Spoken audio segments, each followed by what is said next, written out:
Selamat pagi Moons. Kembali lagi bersama Moon Killers di sini. Moon Killers adalah suatu channel di mana kita menganalisa pergerakan dari komoditi cryptocurrency, entah itu altcoins, bitcoins, big cap, mid caps, sampai low caps. Hari ini saya akan menjelaskan mengenai altcoin yang kemungkinan probabilitasnya untuk naik tuh tinggi ya, dan juga ada update dari beberapa metodologi yang pernah saya pakai di video sebelumnya untuk Bitcoin, dan juga ada metodologi lain untuk Bitcoin juga di daily. Yang sebelum kita masuk ke FTM Phantom, ini ada metodologi yang pernah saya berikan di beberapa video sebelumnya, dimana kita itu sedang mencari si test zone-nya gitu untuk si Bitcoins, dimana tesnya itu entah mungkin di area sini, di area 38971 ini untuk sebagai low-nya, ataupun sama seperti historical sebelumnya, dia itu mungkin agak hampir sama di failed sell off di 37477 maupun di dekat spring test atau selling climax di 33.935 dengan max pain-nya di area 30.000. Karena di area 30.000 itu terdapat unefficiency. Ya. Di sini ada unefficiency.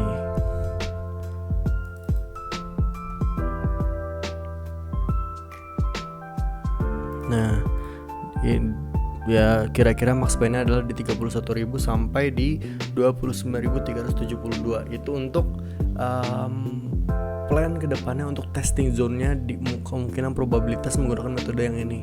Dan yang kedua itu terdapat metode lain nih yang lagi ramai banget di Twitter.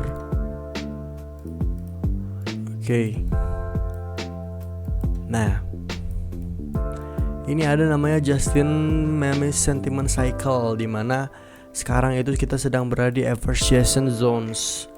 Nah, pertama tuh kalau misalkan kita lihat di yang atas ya mirip-mirip sama cycle sebelum si halving dan peak. Nah, itu ada returning confidence, enthusiast, terus banyak orang yang dinyangka ini adalah deep, ternyata bukan, disbelief, panic, serangan panic dan discouragement, wall of worry, di mana ini tuh kebanyakan wealth ini mengkat stop loss dan juga liquidity orang-orang retail, dan akhirnya ternyata diterbangkan ke area seperti yang ini gitu. Dan ini tuh kemungkinannya ya balik lagi gitu.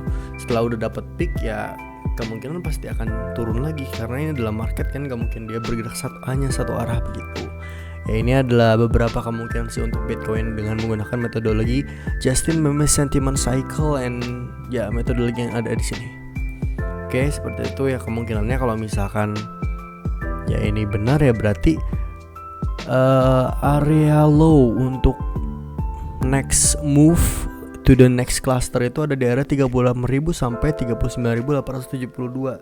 Dimana juga kalau misalkan kita pakai smart money konsep dia itu di daily ada demand zone dan dia terpantul di Fibo retracement 0,5. Seperti itu untuk Bitcoin. Dan sekarang menuju ke FTM. Nah, yang menarik dari FTM adalah dia itu setelah rally nih, dia expansion move and then retracement move, dia itu selalu terpantul di S&D flip-nya. Nah, kalau misalnya kita lihat secara historical juga, ini kan termasuk ini adalah resistance, and dia breakout dari resistance yang ada di sini, dan dia retest dan jadi support. Ini dia retest 2 kali, ya tetap jadi support. Atau kalau misalkan pakai SMC, ini adalah S&D flip, dimana ini adalah sangat penting untuk si FTM. Apakah dia bisa lanjut rally or no begitu. Nah, di sini udah saya buat nih beberapa skemanya untuk si FTM. Entah kalian mau long position or untuk spot gitu, spot trade gitu ya. Nah, di area sini terdapat untuk demand zone terlebih dahulu ya. Nah, kenapa di sini adalah area key level yang penting untuk FTM? Karena ada beberapa reason. Pertama, dia itu ada demand daily demand daily ini di harga $1 $1,11 sampai 1,03. Lalu ada Sunday flip ya, Sunday flip ini di harga $1,03 sampai $0,81. Dan OB origin, order block origin ya, ini kemungkinan adalah max pain-nya ya. Order block origin ini di area 0,81 sampai 0,92, which is area penting or confluence of support gitu. Nah, dengan target kemana?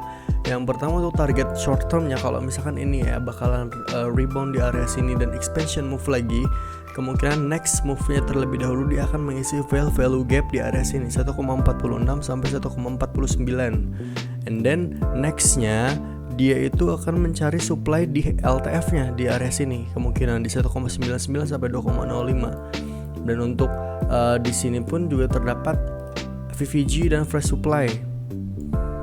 Nah, di sini VVG dan fresh supply yaitu adalah target yang long termnya sih, 2,8 sampai 2,9 and then 312 sampai 3,2 dolar. Oke. Dan untuk low time frame-nya, untuk low time frame dia itu pas banget. Ini kan ada di sini kan ada kita bisa bilang adalah CH, change of character. Setelah dia boss, di sini ada boss.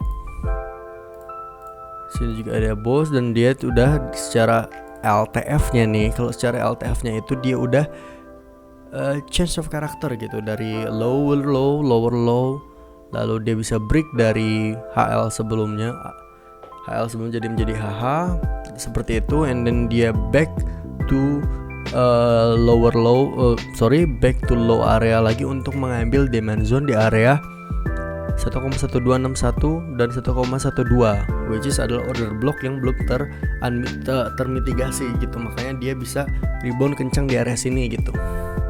Ya, untuk short term targetnya banget itu di area sini paling 1,2 sampai 1,215 dengan ngambil BSL tekennya di area sini.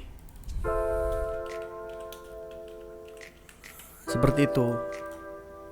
Nah, dan kalau misalkan ini dia ada retrace lagi ya, kemungkinan ada di area sini lagi, ada OB yang belum termitigasi banget nih di area sini 1,13 sampai 1,14. Lalu kemungkinan baru bisa ngambil supply yang terdekat di low time frame 15 menit. Seperti itu sih untuk si FTM USDT. Intinya untuk FTM USDT itu kalian harus perhatikan area-area penting dari demand zones dan juga supply zones-nya, entah itu untuk nanti kalian entry areanya mau di mana gitu, mungkin di demand daily atau Sunday flip atau di OB origin, kalian nunggu gitu sambil nunggu retracement move dari si BTC ini benernya gimana gitu ya. Oke, semoga konten ini membantu, dan jangan lupa untuk subscribe, like, and comment di video ini. Sampai jumpa di video berikutnya. Sampai jumpa, Moons.